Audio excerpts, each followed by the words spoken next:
குணமாக்குவேன், அவர்களை மனப்பூர்வமாய் சிநேகிப்பேன். ஆண்டவர் எப்படிப்பட்ட சிநேகிதர் தெரியுமா? நான் மனப்பூர்வமாய் சிநேகிப்பேன். சீர்கேட்டை நான் குணமாக்குவேன்.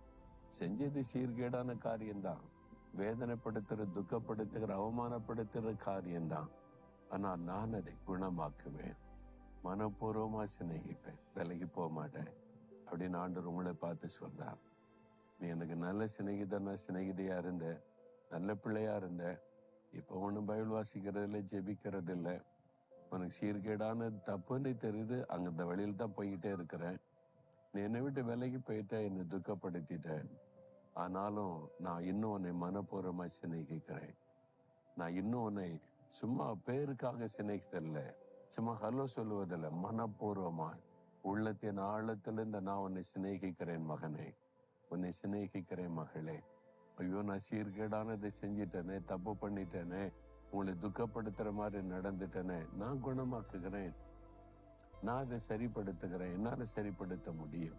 நம்முடைய சீர்கேட்டை மாற்றி நம்மை சிநேகித்து நம்மோட ஐக்கியப்பட ஆண்டவர் ஆயத்தமா இருக்கிறார். பிறகு எதுக்கு நீங்க விலகி போறீங்க? இன்னைக்கு ஆண்டவர்கிட்ட சொல்லுங்க, என்னை மன்னிச்சிருங்க ஆண்டவரே, நாம துக்கப்படுத்திட்டேன், வேதனைப்படுத்திட்டேன், ஒரு கேடானதை செஞ்சிட்டேனே, என்னை மன்னிச்சிருங்க, உன்னை எவ்வளவு காயப்படுத்திட்டேன். ஆண்டவர் சொல்ல, நான் உன்னை குணமாக்குவேன்.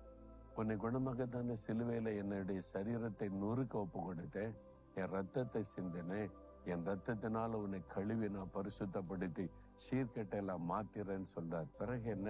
ஆண்டவர்கிட்ட சொல்லுங்க, ஆண்டவரே, என் சீர்கேட்டை குணமாக்குங்க, என் மேல இவ்வளவு அன்பு வச்சிருக்கிறீங்க, அந்த அன்பை நான் ஒரு நாளை இழந்துடக்கூடாது, என்னை குணமாக்குங்க, சரிப்படுத்துங்க, என்னை ஒப்பு கொடுக்கிறேன் அப்படின்னு சொல்லுங்க. இருதயத்துல கைவேங்க, ஆண்டவரே, என் சீர்கேட்டை குணமாக்குங்க, தப்பு பண்ணிட்டேன், உங்களை வேதனைப்படுத்திட்டேன், காயப்படுத்திட்டேன், குணமாக்குங்க, என்னை மனப்பூர்வமா நேசிக்கிறீங்களா, அந்த அன்பை நான் இழந்துடக்கூடாது, என்னை மறுபடியும் ஒப்பு கொடுக்கிறேன், இயேசுவின் நாமத்தில்.